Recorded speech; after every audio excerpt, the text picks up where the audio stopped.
kebun. Mamamu kemana? Meninggal. Meninggalnya kenapa? Jantung. Sakit jantung. Bapakmu kemana? Kawin lagi. Kawin lagi. Kamunya nggak tinggal sama bapakmu. Kenapa? Aku diusir dari rumah. Diusir dari rumah. Iya. Kok diusir dari rumah? Nenekmu kemana? Nenek meninggal. Meninggal. Mamamu dikubur di mana? Di mana? Di sini di Kober. Tinggalnya di mana? Kebun. Di kebun. Tinggalnya di rumah. Di rumah apa di mana?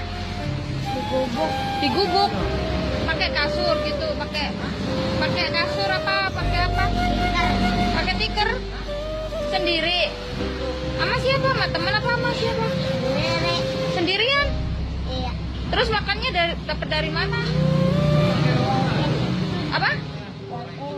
Dari ini botol-botol ini. Iya. Oh. Sekarung dapat duit berapa itu botol? Sekarungnya dapat duit berapa? Dapat 3.000 sekarung. Oh, 3.000 sama goceng. Oh, jadi 8.000 ya? Ya Allah. Dosa benar.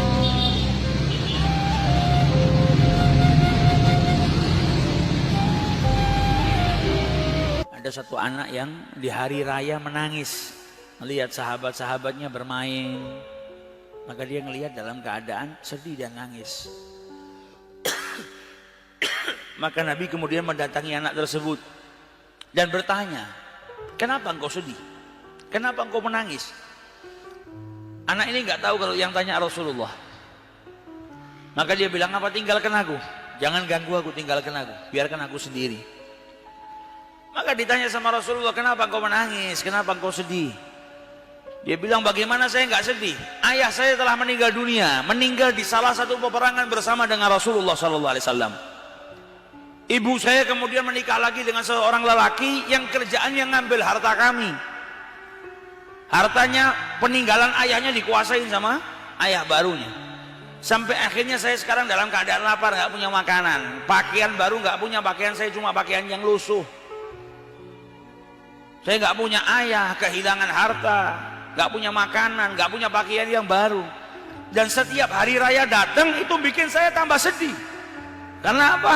Saya ngelihat teman-teman seusia saya ini semuanya dapat pakaian baru, mereka kumpul dengan ayahnya, mereka bisa kenyang, bisa makan, saya nggak bisa apa-apa. Tambah sedih kalau datang hari raya. Maka kata Rasulullah SAW, mau nggak kau kujadikan anakku, aku jadi ayahmu. Ini anak belum tahu kalau yang ngajak bicara Rasulullah, masih kecil. Kemudian Nabi bilang, mau nggak kau kuangkat sebagai anak, aku jadi ayahmu, Aisyah jadi ibumu, Fatimah jadi saudara wanitamu, Ali jadi pamanmu, Hasan dan Husain jadi saudaramu. Kaget ini anak, ternyata yang bicara Rasulullah SAW. Maka dia bilang, siapa yang nggak mau ya Rasulullah? Ini sebuah kebanggaan yang luar biasa. Diajak pulang sama Nabi Muhammad, dikasih makan, dikasih pakaian baru, dibahagiakan sama Nabi Muhammad. Sampai anak itu setelah makan, setelah pakai pakaian baru, kembali ke tempat teman-temannya tadi yang sedang main, dalam keadaan wajah yang bahagia luar biasa. Maka teman-temannya bingung, baru saja engkau berdiri di sini dalam keadaan sedih, kok tiba-tiba sekarang kau tersenyum bahagia? Kata anak tadi, ya tadi saya nggak punya ayah, tapi hari ini ayah saya Rasulullah SAW. Tadi saya lapar, kemudian saya diajak makan sama Nabi Muhammad. Tadi saya nggak punya pakaian, kemudian saya diberi pakaian baru oleh Rasulullah.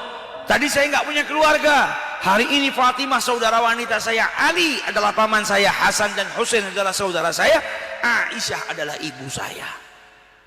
Sampai anak-anak yang saat itu sedang bermain berkata apa? Andai saja ayah kami juga mati di salah satu peperangan dengan Rasulullah SAW. Mereka juga berharap diangkat anak, ya, oleh Rasul SAW, sampai mereka berkata, andai saja ayah kami juga wafat di medan peperangan bersama Rasulullah SAW. Nah, cintanya Nabi kepada Aitam luar biasa, karena beliau merasakan. merasakan bagaimana rasanya menjadi seorang yatim. Maka dari itu sampai Nabi itu menganjurkan kepada kita kalau bisa kita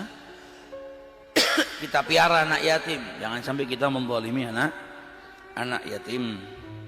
Jangan sampai kita berbuat buruk kepada